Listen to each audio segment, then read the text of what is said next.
Unique نام کے چکر میں بعض اوقات بچوں کو اچھے ناموں کی فضیلت سے بھی محروم رکھتے ہیں، اور غلط نام رکھنے کے نتیجے میں بچوں پر اس غلط نام کے منفی اثرات بھی آتے ہیں، اس کا بھی وہ والدین سبب بنتے ہیں۔ تو سب سے پہلے ہم دیکھ لیتے ہیں کون سے نام رکھنا ناجائز ہے۔ قرآن کی سورتوں کے شروع میں جو حروف مقطعات آتے ہیں، ان حروف مقطعات پر نام رکھنا یہ ناجائز اور حرام ہے، ٹھیک ہے؟ جیسے الف لام میم ہے، الف لام را ہے، یاسین ہے، طٰہٰ ہے، کاف ہا یا عین صاد ہے۔ یہ سورتوں کے شروع میں حروف مقطعات ہوتے ہیں، اور ان کا معنی صرف اللہ تبارک و تعالی جانتا ہے، اور اللہ کی عطا سے اس کا معنی نبی کریم علیہ الصلاۃ والسلام جانتے ہیں۔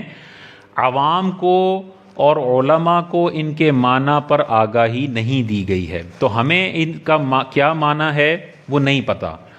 تو علماء نے واضح طور پر لکھا، اعلیٰ حضرت امام اہل سنت نے اپنے فتاویٰ میں واضح طور پر لکھا کہ ہمیں اس کا معنی پتہ نہیں ہے، ہو سکتا ہے اس کا ایسا معنی ہو جو صرف اللہ کے ساتھ خاص ہو یا انبیاء کے ساتھ خاص ہو، اور اگر اللہ کے ساتھ خاص ہے اور عام بندہ یہ نام اپنا رکھ لیتا ہے تو یہ ناجائز ہوگا، یا اس کا معنی ایسا ہو جو صرف نبیوں کے ساتھ خاص ہو تو وہ نام بھی مخلوق امتی نہیں رکھ سکتا اپنے لیے نا۔ تو اس لیے ایسا نام رکھنا جو حروف مقطعات پر مبنی ہو یہ جائز نہیں ہوتا۔ تو یاسین نام بڑا رکھا جاتا ہے، ہمارے علماء نے منع لکھا ہے، نہیں رکھا جا سکتا، کیونکہ قرآن کے حروف مقطعات میں سے ہے یہ۔ اب بہت سارے لوگ ایسے ہوں گے جو یاسین نام والے ہوں گے، وہ ہمیں سن رہے ہوں گے، طٰہٰ نام والے ہوں گے، وہ ہمیں سن رہے ہوں گے، تو کوئی پریشانی والی بات نہیں ہے۔ آپ نے اگر نام رکھ دیا ہے تو اس کا مطلب یہ نہیں ہے کہ آپ کو اب چینج کرنے کے لیے اپنے شناختی کارڈ کو بھی چینج کرنا پڑے گا، اپنے نکاح نامے کو بھی چینج کرنا پڑے گا، اپنے ایجوکیشنل ڈاکیومنٹس کو بھی چینج کرنا پڑے گا، نہیں۔ اتنا شریعت نے آپ کو تکلیف میں نہیں ڈالا کہ آپ ہر ڈاکیومنٹ سے اپنے نام کو تبدیل فرمائیں۔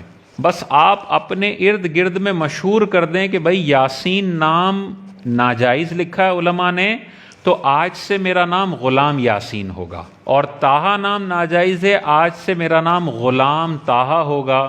تو پھر اگر وہ پکارنے میں غلطی کر دیتے ہیں تو پھر وہ خود احتیاط نہیں کر رہے، آپ بریء الذمہ ہو جائیں گے، کیونکہ آپ نے اپنے دوستوں میں، اپنے پڑوسیوں میں، اپنے رشتہ داروں میں یہ سب کو بتا دیا ہے کہ میرا نام آج سے غلام یاسین ہے۔ غلط معنی والے نام نبی کریم علیہ الصلاۃ والسلام کبھی دیکھتے تو اسے تبدیل فرما دیا کرتے تھے۔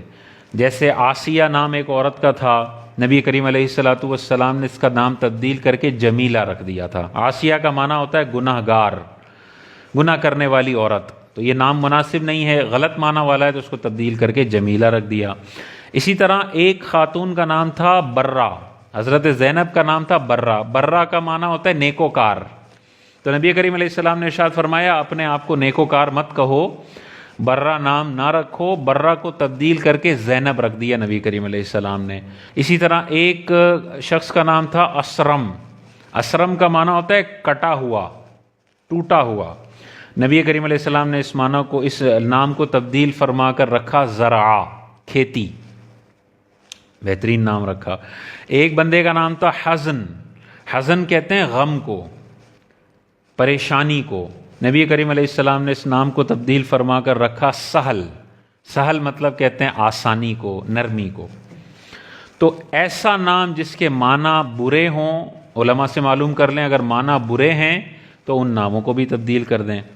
اسی طرح فضول معنی والے الفاظ بھی یا نام بھی رکھنا شریعت نے ناپسند رکھا ہے۔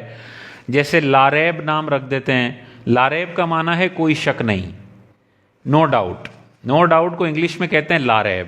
اب بہت سارے ماں باپ نے اپنے بچوں کا نام لاریب رکھا ہوا ہے، لاریب کوئی نام نہیں ہے، لاریب کا معنی فضول معنی بنتا ہے، کوئی شک نہیں، تو اپنے بچوں کا ایسا فضول نام نہ رکھیں۔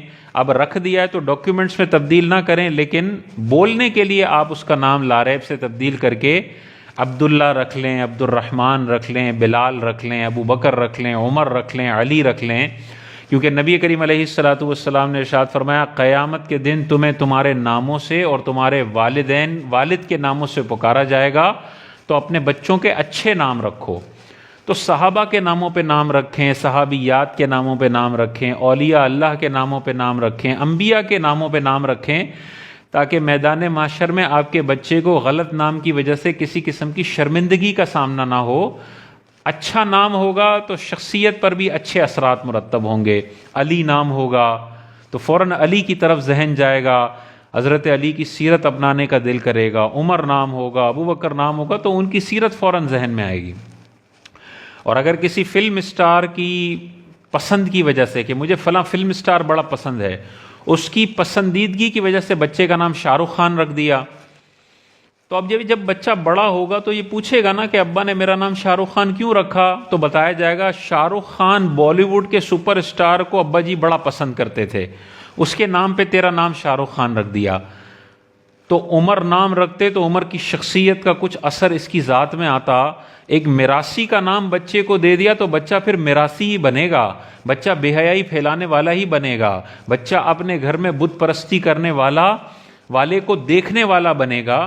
تو ایسے گھٹیا نام نہ رکھیں۔ اگر مثال کے طور پہ کوئی عالم ہیں جن کا نام شاہ رخ خان ہے یا شاہ رخ ہے، آپ ان عالم صاحب کے نام پہ اپنے بچے کا شاہ رخ نام رکھتے ہیں، اس میں کوئی مذائقہ نہیں ہے۔ لیکن آپ کسی فلم اسٹار کے نام کو بنیاد بنا کے اپنے بچے کا وہ نام رکھتے ہیں تو پھر اس کے گندے اثرات بچے میں منتقل ہوں گے۔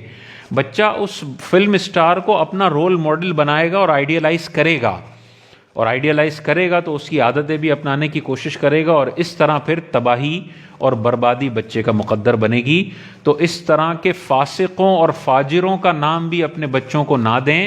اگر دیں گے تو ان فاسقوں، میراثیوں، فاجروں اور ہر وقت گندگی پھیلانے والوں کی گندی سیرت بھی بچوں میں منتقل ہو سکتی ہے۔ تو فلم اسٹاروں کے نام پہ اپنے بچوں کے نام نہ رکھیں۔ خدارا اللہ نے اتنے شاندار نام امت کو عطا فرمائے ہیں، ان سارے اچھے ناموں کو چھوڑ کر ان میراثیوں کے نام پہ اپنے بچوں کے نام رکھنا، یہ بچوں کے ساتھ بھی زیادتی ہے۔